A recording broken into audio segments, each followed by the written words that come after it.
안녕하세요 여러분. 자연스러운 한국어 팟캐스트를 진행하고 있는 혜인입니다. 오늘은요, 외국인에게는 우리 한국어가 어떻게 들릴까에 대해서 한번 이야기를 해볼까 합니다. 여러분들은 한국어가 어떻게 들리나요? 귀엽게 들리나요? 아니면 우아하게 들리나요? 아니면 약간 중국어나 태국어, 일본어처럼 비슷하게 들리나요? 저는 제가 한국인이라서 사실 어떻게 들리는지는 잘 모르겠어요. 아무래도 태어났을 때부터 한국어를 사용해 왔으니까 어떤 한국어를 들어도 다 자연스럽게 들리거든요. 그치만 외국인들 입장에서 한국어는 어떤 느낌일까? 이 팟캐스트를 진행하면서 문득 정말 궁금해졌습니다. 여러 의견이 있을 것 같은데 오늘 주제 정말 재밌으니까 여러분들 끝까지 팟캐스트 고정해주세요.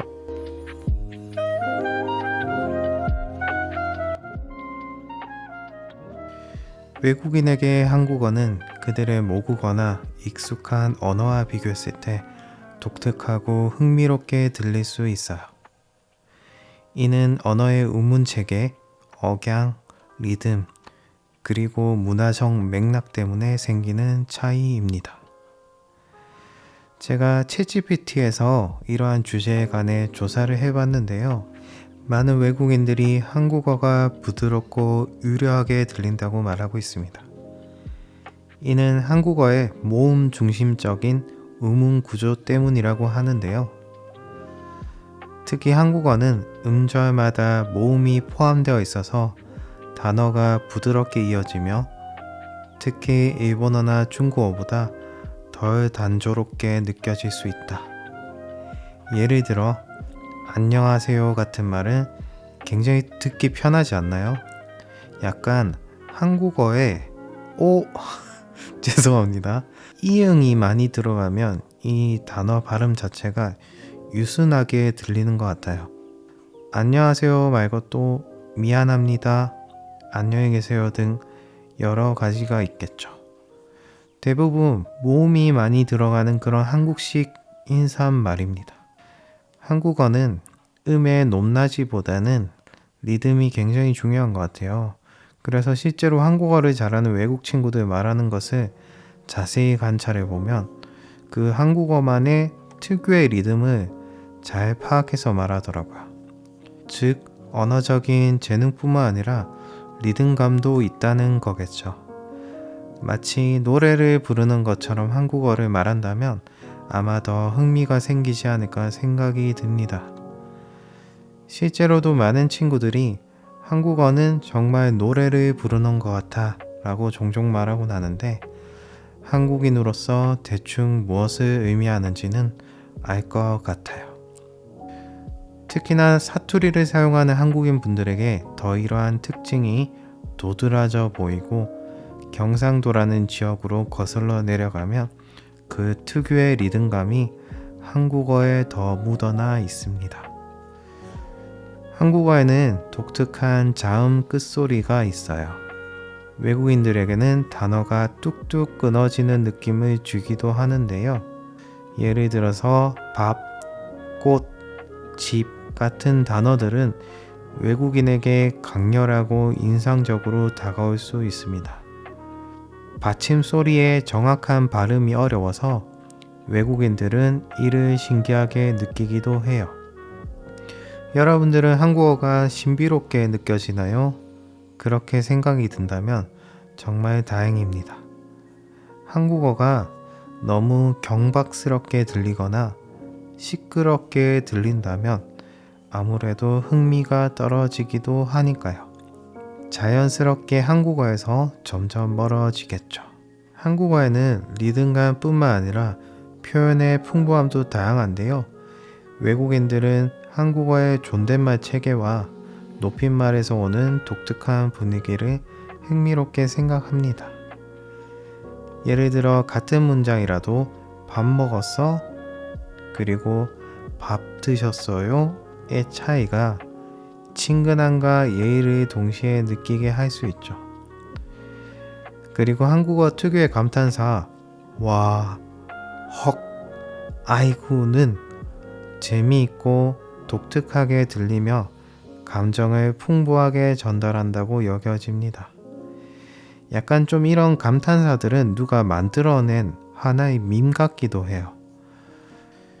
우리 또 한국 어머님들은 어머님뿐만 아니라 뭐 아버님들도 그렇고 약간 연세가 있으신 분들은 일을 많이 하시다 보니까 허리가 자주 아프시겠죠. 가끔씩 아구구 내 허리야, 아이고 나 죽겠네 라고 고통을 호소하시면서 감탄사를 표현하기도 합니다. 이러한 부분들이 아무래도 외국인 친구들이 들었을 때 재밌게 들리기도 하는 하나의 한국어 표현 중 하나이기도 해요. 한국어 하면 K 컨텐츠를 빠뜨릴 수가 없는데요. 아이돌 대부분이 굉장히 예의를 중요시해서 대부분 사용하는 한국어들이 세련되게 들릴지도 모르겠습니다.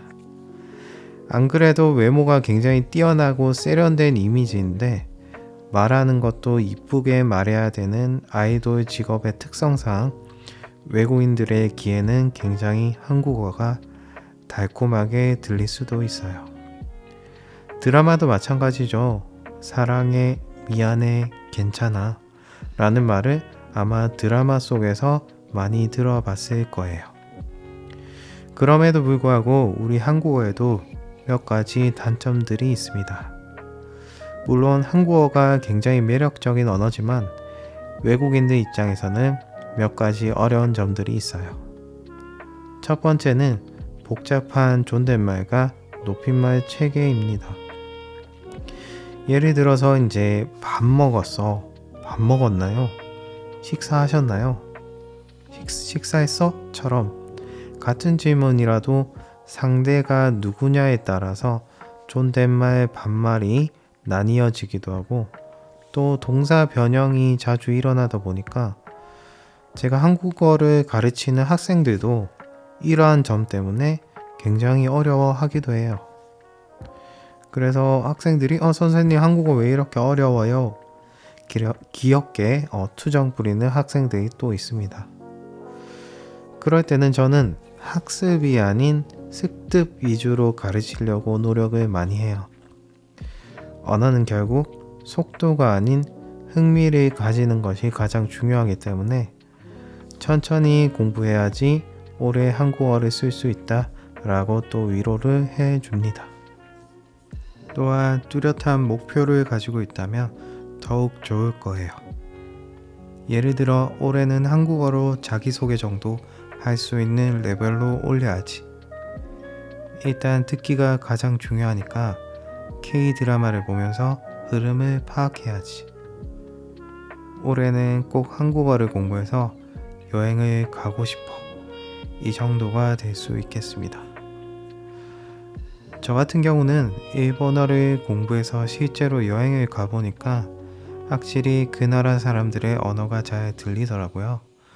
지하철에서나 그리고 카페에서도 유도인구가 많은 지역일수록 사람들이 많이 몰리는데 귀에서 익숙한 일본어가 들리면 정말 그때는 기분이 좋아지기도 했습니다. 여러분들은 왜 한국어 공부를 하세요? 한국어가 어떻게 귀에 들리세요? 혜인의 한국어 팟캐스트에 오셔서 자연스러운 한국어 듣고 같이 공부해봐요.